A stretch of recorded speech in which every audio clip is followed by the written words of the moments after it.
Hello again. This is the Preaching Bible from Crossway, and it's a good buddy of mine sent it to me. He wanted to do a few things to it, so let me show you what we did to it.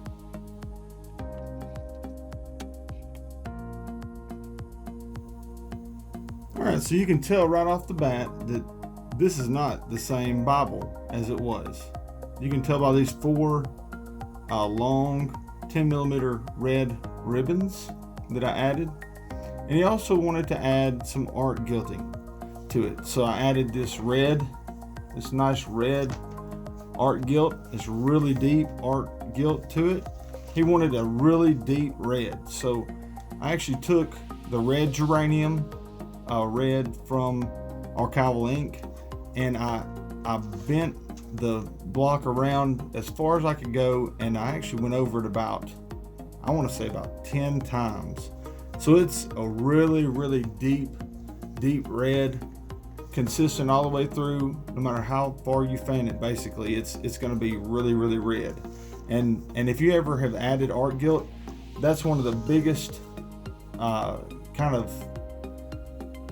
pains, is the more you fan these pages, then you can see the more inconsistencies you might have. So you really have to go over it a bunch of times to get it right. All right, so the reason that we started doing some work on this Bible was because the cover came to my buddy misaligned.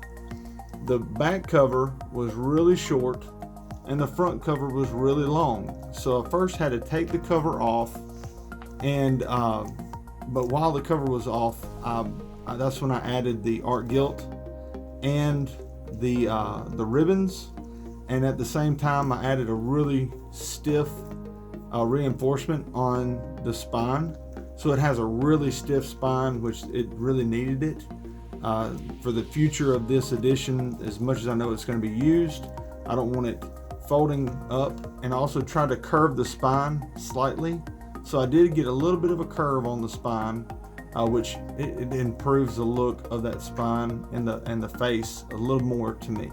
I think it looks really nice with a slight curve on it. So I did all that while the block was out of the cover, and then when reinstalling the block into the cover, I actually had to do some cutting and mending on these tabs. They were miscut, which is why the cover was misaligned. So now the cover is aligned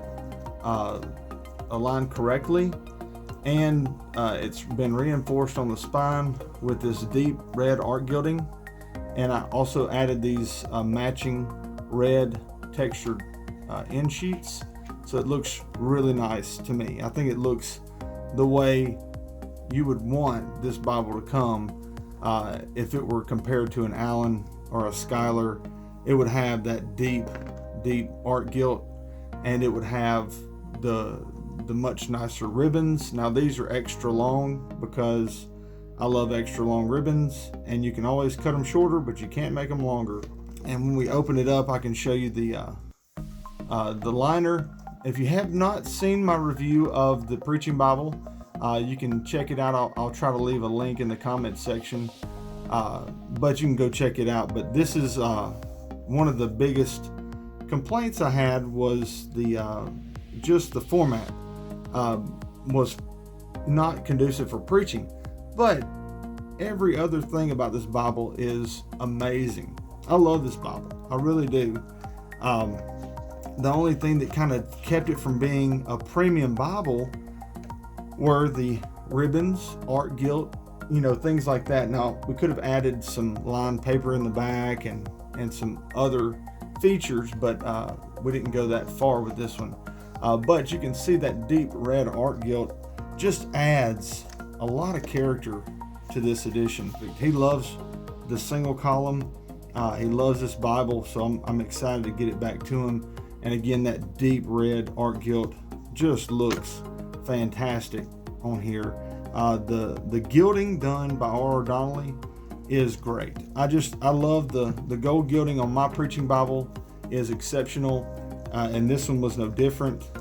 It's really good. But being that I added about 10 coats of dye, now I was wiping the gold off very regularly, it's still tinted that gold a little bit, so it has more of a copper color. It looks almost more like a red under copper than a red under gold, because it kind of tinted that gold. That was one of the drawbacks from having to do it post production. You can see the back end sheet, and it just looks really good. It has a good stance, has a good feel. Adding that curvature on the spine and the extra reinforcement on the spine, it just adds a lot of structure to when you're holding this Bible. It feels nice in the hand, and I think it's going to be a great preaching Bible for my buddy. So anyway, thank you guys for watching. I'm going to close with a spin around on this turntable, and I'll see you next time. Thank you guys for watching. Again, be sure that you're subscribing and hitting the notification bell so you can be notified when I upload new videos. And we'll leave out with the turntable video of the Bible. So take care. God bless.